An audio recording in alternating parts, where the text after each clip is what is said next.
अस्सलाम वालेकुम एवरीबॉडी। तो आप मेरा देख रहे हैं यूट्यूब चैनल और मैं हूं लेक्चरर एजाज हुसैन। तो आज का हमारा एक बड़ा बर्निंग इशू है, बड़ा इंपॉर्टेंट इशू है और बड़ा एक कोर इशू है। किसी को इसमें कोई शक व शुबा नहीं कि इस वक्त जो किसान है, no this time he is in the grip of multifarious challenges.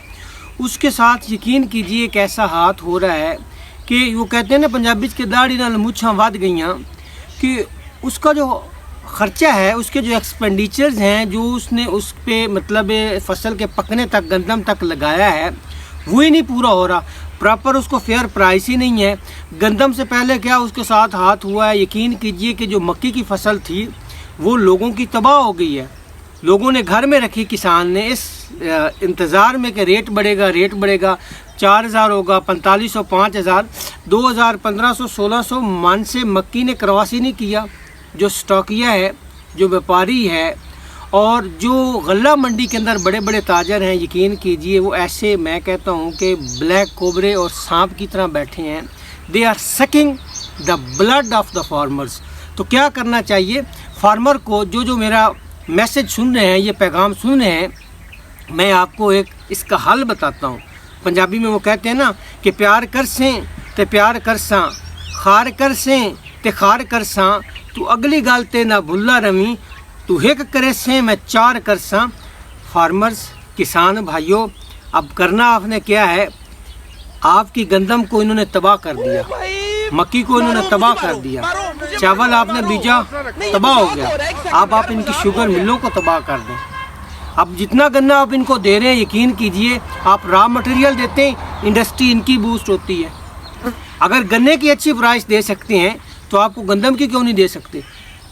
आपको मक्की की क्यों नहीं अच्छी प्राइस दे सकते? आपको चावल की क्यों नहीं अच्छी प्राइस दे सकते?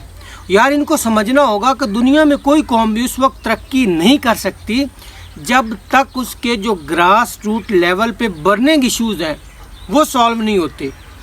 जो ग्रोअर है, जो उगाने वाला है, जो दिन रात मैं कहता हूँ मेहनत करता है, जिसके खून पसीने की ये कमाई है यार, जिसकी ये एक्सपेक्टेशन है, जिसने इससे अपने बच्चों को घर बना के देना है, इलाज मुआवजा करना है, किसी बेटी के हाथ पीले करने हैं, किसी को कहीं भेजना है, यार उसकी बहुत सारी तवक्कुआत हैं, उसके सारी जो उम्मीदें हैं उन पे पानी फेर दिया है और उस वक्त इतना परेशान है। 15,000 रुपये उसने एक बैग लिया डीएपी का और कंट्रोल रेट जो था 10, 10,500 था, 11,000 तक था डीएपी का रेट। उस वक्त गवर्नमेंट ने कोई बॉदर ही नहीं किया। फिर यूरिया 3500, 3600 एक उसकी प्राइस थी, कंट्रोल रेट गवर्नमेंट का जो रेट था, प्राइस जो थी, और बिका कहाँ पे? ब्लैक बिका यार, 5500, 6000 डबल प्राइस पे किसान ने यूरिया लेके जो है ना गंदम को वो दिया है। फिर गंदम के लिए जो पानी है, यकीन कीजिए 900 रुपये 1 घंटा 5 पानी उसने लगाया। ट्रैक्टर पे जो हल चलाए हैं, यकीन कीजिए डीजल कितना खर्चा है, और जिसका ट्रैक्टर नहीं है ना उसको यकीन कीजिए 1 एकड़ पे हल के 3000, सिंगल हल, डबल हल 6000, और रूटावेटर है उसका अगर 1 एकड़ है 6000, अगर डबल है उसका अलहदा खर्चा, लेवलिंग उसका अलहदा खर्चा है।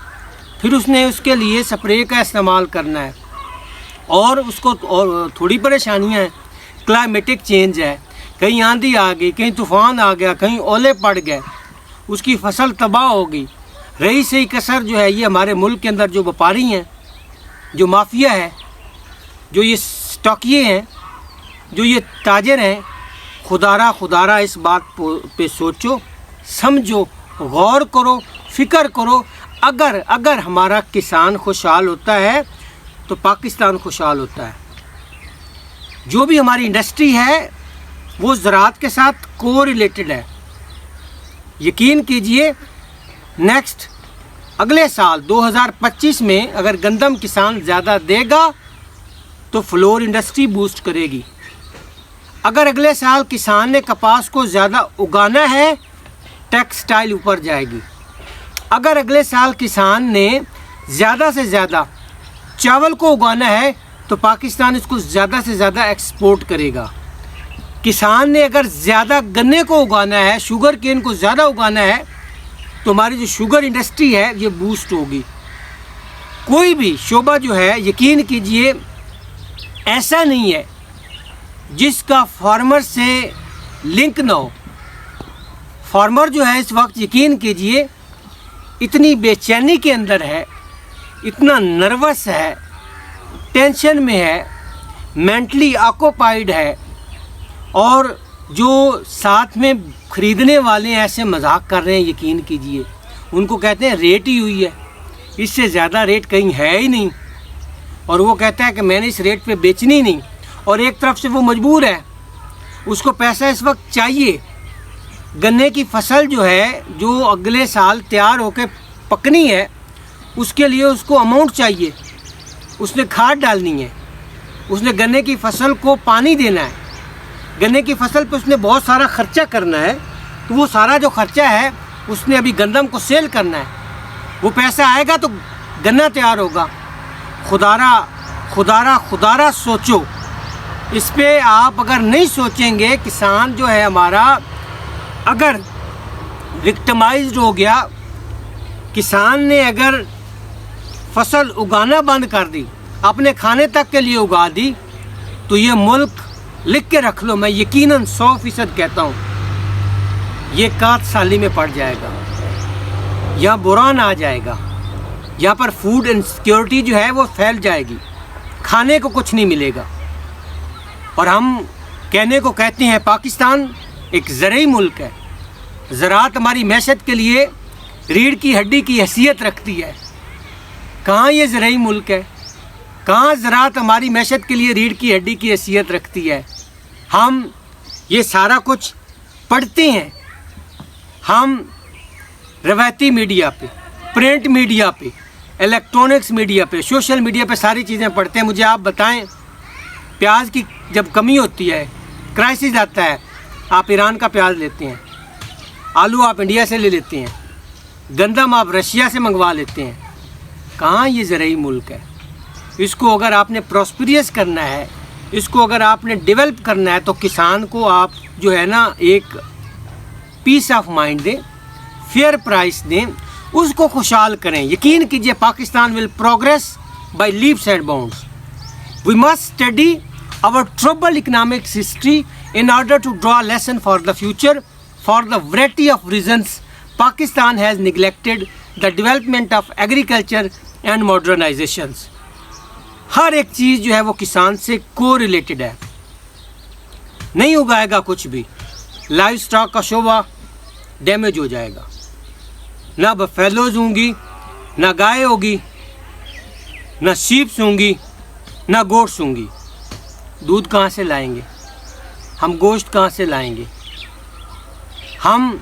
जो दुनिया के मुख्तलिफ डेवलप्ड कंट्रीज़ हैं, ईद उल अज़हा के मौके पे जो इतनी ज़्यादा जो स्किन है, जो खाले हैं, वो दुनिया के मुख्तलिफ ममालिक को एक्सपोर्ट करते हैं, भेजते हैं, वो कहाँ भेजेंगे? ये सारी चीज़ें कहाँ से आएंगी? ये तब आएंगी जब फार्मर प्रॉस्पेरियस होगा।